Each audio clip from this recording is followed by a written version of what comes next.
đây phục mày bọn bạn thằng ấy này mà chụp chụp mình chụp bạt bà chụp tập pi cọ bà chụp này bỏ tối chứ phục mày bọn bà chẳng mơ tới vì ăn những cái này đã đối có xong ra chất đôi màu cay đôi màu cay ấy thế còn tại vì cái này này thì chẳng phục mày bọn bà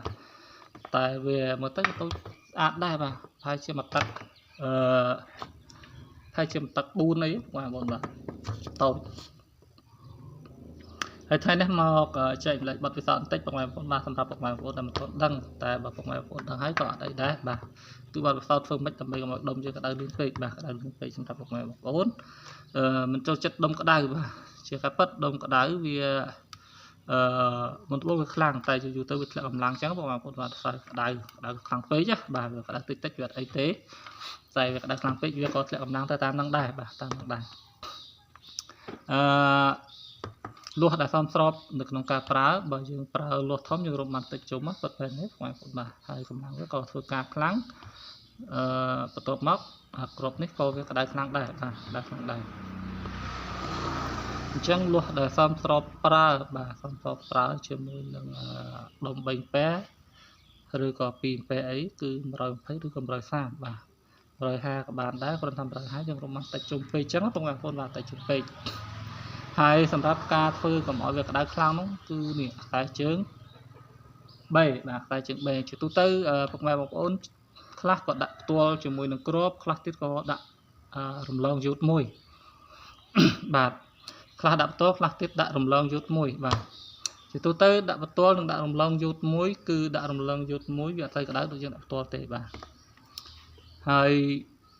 មានមកសេរីទៀតគឺគេដាក់គ្រប់ជើងមានន័យថាដាក់យូតគ្រប់ជើង B របស់គ្រាប់បាទដាក់យូតគ្រប់ជើង B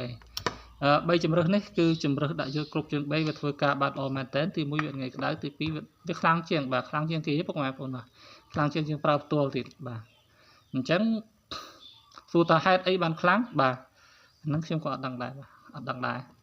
ពីយើងដាក់យូតទៅអូមយើងវាស់គ្រាប់អូមវាកើនឡើងបាទអូមកើនឡើងបើពីអូមកើនឡើងភ្លើងច្បាស់ជាចូលតិចហើយបងប្អូនណាបាទភ្លើងច្បាស់ជាចូលតិចហើយតែមិនដឹងជាយ៉ាងម៉េចបើសិនជាយើងដាក់យូតគ្រប់ជើងហើយប្រៀបធៀបជាមួយនឹងយើងដាក់ផ្ទាល់ដាក់យូតគ្រប់ជើងវាល្អជាងបាទដាក់ល្អជាងទី1កម្ដៅវាឡើងយឺតបាទឡើងយឺតវាអត់ងាយក្តៅបាទទី2យើងមើលចរន្តដែលវាវាយទៅរកគ្នាគឺវាវាយបានវែងជាងបាទវាយបានវែងជាងហើយ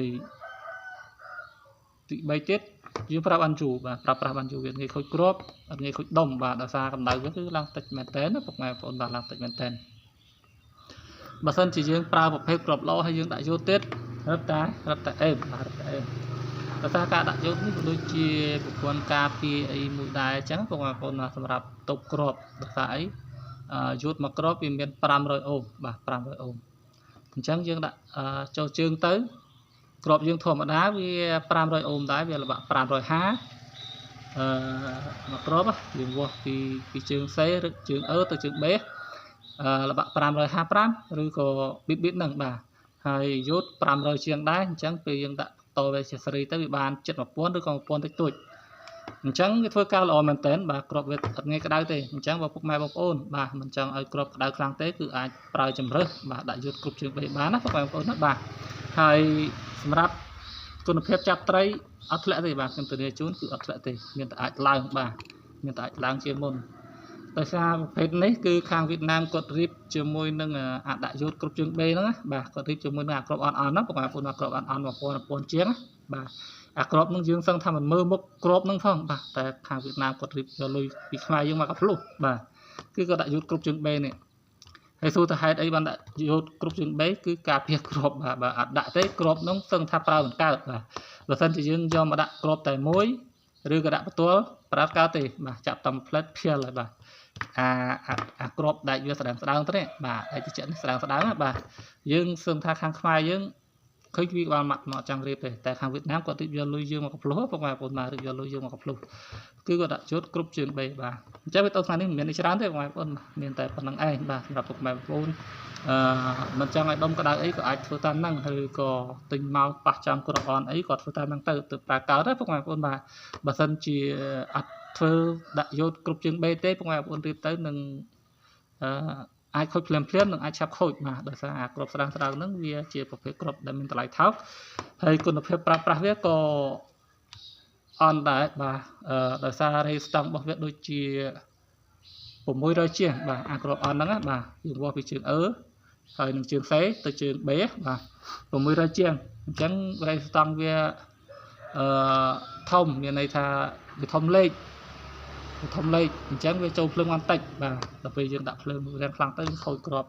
អញ្ចឹងវាអត់ពិបាកទេបើសិនជាយើងដាក់យោតគឺអូខេបាទឥឡូវវីដេអូខាងនេះមានតែប៉ុណ្ណេះទេបាទសម្រាប់ពុកម៉ែបងប្អូនមានចំណាប់អារម្មណ៍ចង់ប្រើប្រាស់ដុំរត្រីក៏ដូចជាកំងក្រៅប្រទេសអីអាចទៅខ្ញុំបានតាមរយៈលេខទូរស័ព្ទ097 21 081 081 81 91 681បាទលេខទាំងពីរខ្សែហ្នឹងគឺសុទ្ធតែមាន Telegram ណាបងប្អូនបាទអរគុណជម្រាបលា